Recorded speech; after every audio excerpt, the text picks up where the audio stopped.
SD Sengoku武将Retsuden, Rekka no Gotoku Tenka o Nosure is a title I'm only going to say once.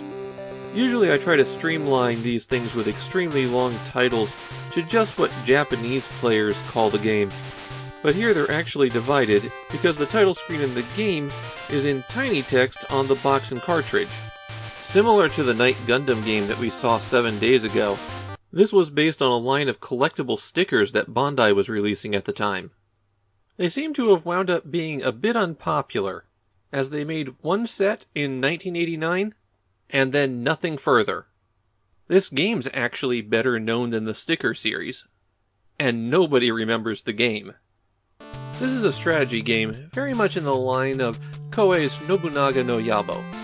You pick out which warlord you want to play as, and of course their pictures in the game are all taken from the stickers. There are 4 turns a year, 1 for each season, and you get to perform 1 command per turn. You can choose to improve your province, engage in some diplomacy, or build and train your army. Most actions that you take will cost you money. You have to choose how much you're going to spend to improve your farms or towns, for example. And when you hire soldiers, you input how many soldiers you want and see how much it will cost below that. You get taxes every spring, and you have the ability to set the tax rate. There's one more way you can make money. In the Etc. menu, there's a mini game where you get to mine for gold. You just mash the A button as hard as you can on those piles until they go away and they tell you how much you got. Another thing for you to spend your money on is equipment for your army. Soldiers that you recruit start out as spearmen unless they get something to turn them into another unit. So you can go to the merchant to buy and sell things. Something to be aware of though is that the interface defaults to sell. That feels backwards to me, but maybe they're expecting you to just sell a ton of rice. Be careful about letting your money run too low. If you're attacked, you still have to pay cash to send your troops out to the field. So you always want to have enough money to have an army out there. There's one more key thing that you can do on your turn, and that's draw a card.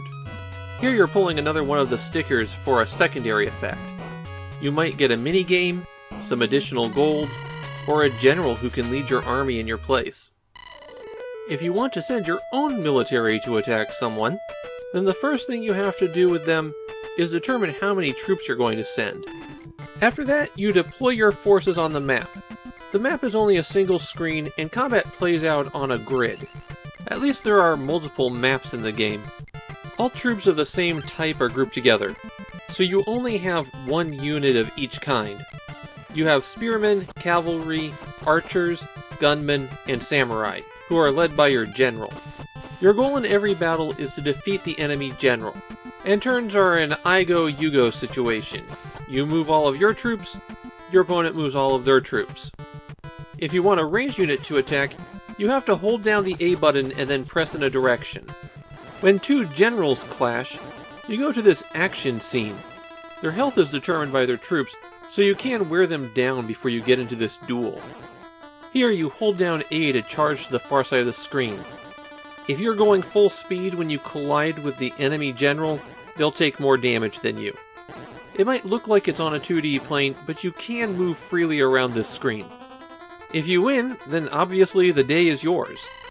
And if you lose, it's an immediate game over, even if you were using a substitute general. As a streamlined version of Nobunaga no Yabo, this is fine. I've read, though haven't experienced, since I'm kind of restricted on how long I can play this, that the late game becomes a bit of a slog, as you'll have rolled up a bunch of territories and built an invincible army, while everybody else is still dealing with 2 or 3 provinces.